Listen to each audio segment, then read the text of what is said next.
সম্পূর্ণ তেল ছাড়া শুধু 1 কাপ আটা আর ডিম দিয়ে হেলদি ব্রেকফাস্ট তৈরি করব।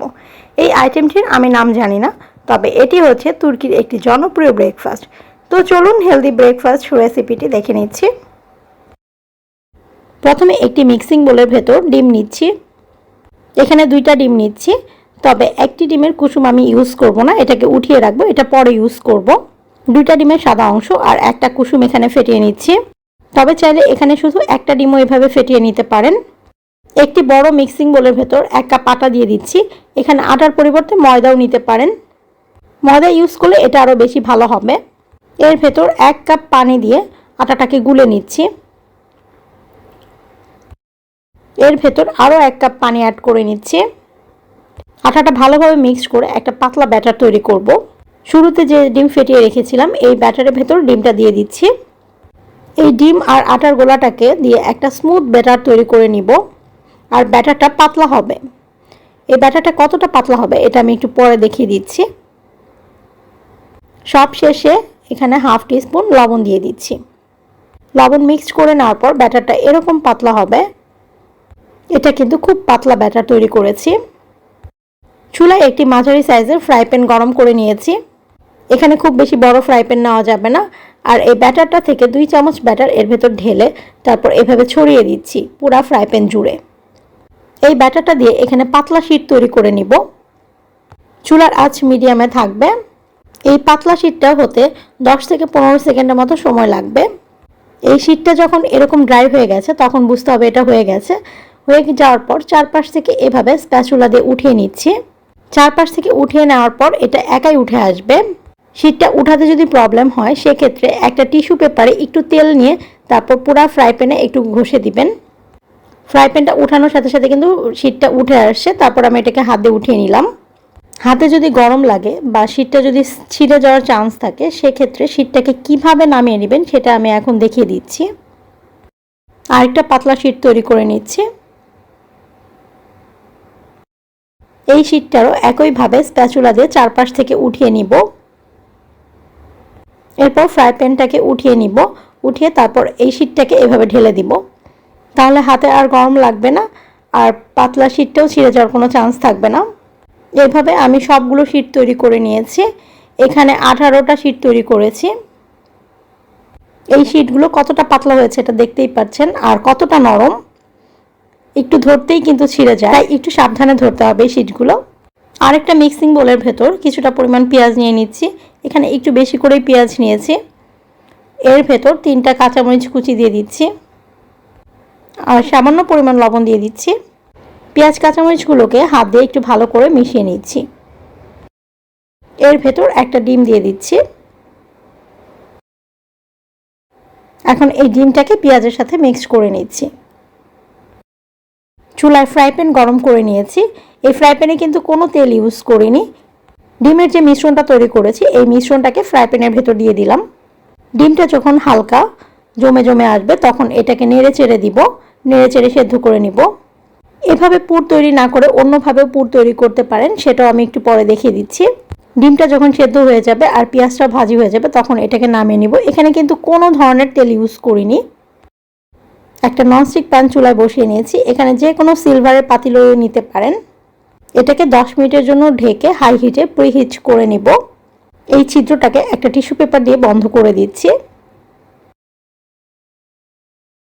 এরকম একটা প্লেট নিয়েছি। এখানে স্টিলের প্লেট নেওয়ারই চেষ্টা করবেন, কোনো ধরনের কাঁচের প্লেট নেবেন না। একটু আগে যে শীটগুলো তৈরি করেছি ওখান থেকে একটা শীট এই প্লেটের উপর বিছিয়ে দিচ্ছি। একটা ছোট ঘিয়ের টুকরা নিয়েছি। ঘিটা ফ্রিজে ছিল বলে জমে গেছে। এই ঘি দিয়ে এটাকে ব্রাশ করে নিয়েছি। এর উপর দিয়ে আটা ছড়িয়ে দিচ্ছি। আটাটা কেন ছড়িয়ে দিচ্ছি এটা আমি পরে বলছি। ঘি ইউজ করেছি এখানে একটু বেটার স্মেলের জন্য। ঘি দিলে স্মেলটা ভালো আসে খাওয়ার সময়। ঘিটা এখানে অপশনাল, চাইলে নাও দিতে পারেন। তবে এখানে আটাটা অবশ্যই ছড়িয়ে দিবেন উপর দিয়ে।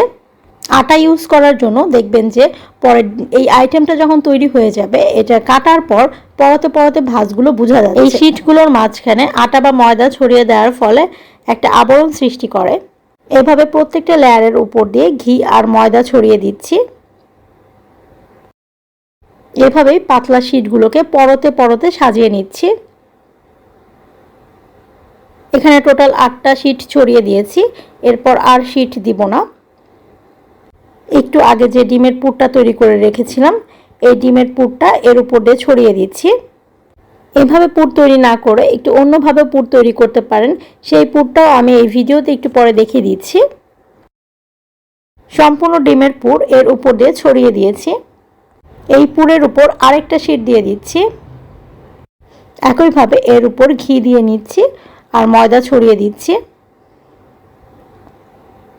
এক পাশ থেকে একটু ডেবে গেছে, সেজন্য একটা পাতলা শীট কেটে আমি এভাবে দিয়ে দিচ্ছি। ওই পাশ থেকেও একটু ডেবে গেছে, সেজন্য ওই পাশেও একটু পাতলা শীট আমি এভাবে কেটে দিয়ে দিলাম। এই শীটগুলো যত সুন্দর করে সাজানো হবে, এটার আউটলুক তত বেশি সুন্দর হবে। একই দিনে 2টা তুর্কি ব্রেকফাস্ট আইটেম তৈরি করেছি, অন্যটাও আমি আপনাদের সাথে শেয়ার করব, আর কেন তৈরি করেছি সেটাও বলবো। ডিমের পুর দেওয়ার পর এর উপর দিয়ে 8টার মতো শীট আমি এভাবে ছড়িয়ে দিয়েছি। এরপর এটা দেখতে এরকম হয়েছে। আরেকটার পুর এভাবে তৈরি করেছি। 2টা ডিম পেঁয়াজ দিয়ে ভেজে একটা অমলেট তৈরি করে নিয়েছি বড় সাইজের, এটাকে এখানে পুর হিসেবে ইউজ করেছি। এটাকেও একইভাবে এই পাতলা শীটগুলো দিয়ে ঢেকে দিচ্ছি। এখন এই আইটেমটাকে ডিজাইন করে নেব। এর জন্য এখানে একটা কুকি কাটার বসিয়ে নিয়েছি। এখানে কুকি কাটারের পরিবর্তে ছোট গ্লাস বা কেকের নজলও ইউজ করতে পারেন। এরপর ছুরির উল্টা পাশ দিয়ে এভাবে ডিজাইন করে নিচ্ছি। এটা যখন কাটবেন তখন খেয়াল রাখবেন যে 3 থেকে 4টা শীট পর্যন্ত যেন কাটা পড়ে, তাহলে দেখতে বেশি সুন্দর লাগবে। এটাকে এভাবে ঘুরিয়ে ঘুরিয়ে সম্পূর্ণটা এভাবে কেটে নিচ্ছি বা ডিজাইন করে নিচ্ছি। পুরোটা কাটা শেষ হয়ে গেলে তারপর কুকি কাটারটিকে উঠিয়ে নিব, আর কুকি কাটারের জায়গাটাও একটু কেটে নিব প্রেস করে।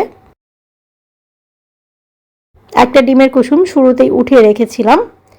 এই ডিমের কুসুমের ভেতর 3 চা চামচ দুধ দিয়ে দিচ্ছি। দুধের পরিমাণটা এখানে কম হবে, ডিমের কুসুমের পরিমাণটাই বেশি হবে।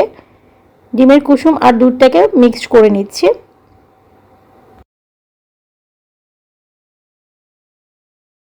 যে তুর্কি ব্রেকফাস্ট আইটেমটি তৈরি করে নিয়েছি, এর উপর দিয়ে ডিমের কুসুমের মিশ্রণটাকে ছড়িয়ে দিচ্ছি। এখানে আমি চামচ দিয়ে দিচ্ছি, তবে কেউ চাইলে এখানে ব্রাশ দিয়ে দিতে পারেন। ব্রাশ দিয়ে দিলে এটা দেখতে আরও বেশি সুন্দর হবে।